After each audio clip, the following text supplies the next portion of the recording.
All right, thanks, Mike. Well, we see a lot of pink in October, but the color purple is also important this month. Yeah, that's because it's Domestic Violence Awareness Month as well. So we have a survivor and transformation coach, Chloe Panta, live. Good morning. Good morning. How are you? Yeah, we're doing all right, but thanks for joining us, Chloe. We want to talk about what you've been through, but also let's start with some warning signs. Some are obvious, like physical violence when you're in a relationship, but it can be hard to identify what's abuse and what's not if you're not familiar with other common signs. Could you give us some of those? Yes, absolutely. So some common signs of abuse obviously are what you mentioned. And also some uncommon signs can be something such as verbal abuse, maybe even suggesting something that may be harmful to, let's say, someone who's in a relationship and they may feel anxious or uneasy. These are also signs that may not be noticeable right away when you're in an abusive relationship. Okay, controlling, constantly putting you down, those kinds of things, or showing extreme jealousy, you say are also signs. How were you able to break free from your abuser? Because we often hear from law enforcement that that is the most dangerous time when you decide to escape. I just came to a point where I knew that I deserved better, and I was tired of feeling sad. I was tired of feeling depressed and anxious and just overall unhappy.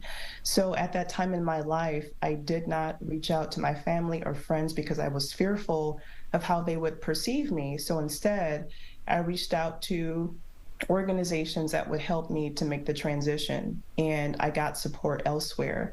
And by doing that, I was able to get the strength to leave that situation, which is very difficult and can be something that can be traumatic for individuals who aren't used to going through that in their lives. So that was what I did to transition from that situation to leave.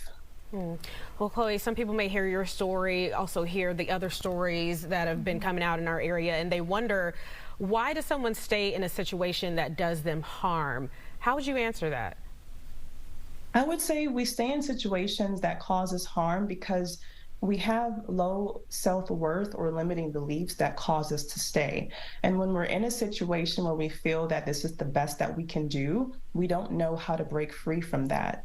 But we have to break free knowing that it may be uncomfortable in the beginning to transition to leaving that person. But once we get into a situation where we can leave, there is support. We don't have to go it alone. That's what I would recommend. A lot of people may not have the financial means to leave, and they think I can't leave because of that. What would be your message to someone who doesn't think it's possible? It's definitely possible.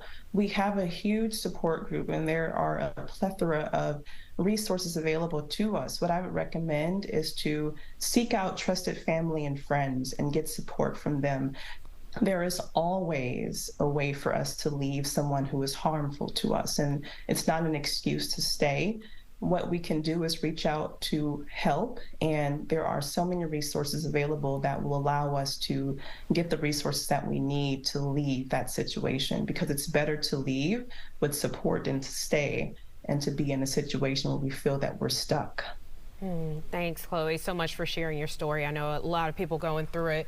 Listening to you, know that there is hope on the other end of it. Thank you so much. My pleasure. Thank you.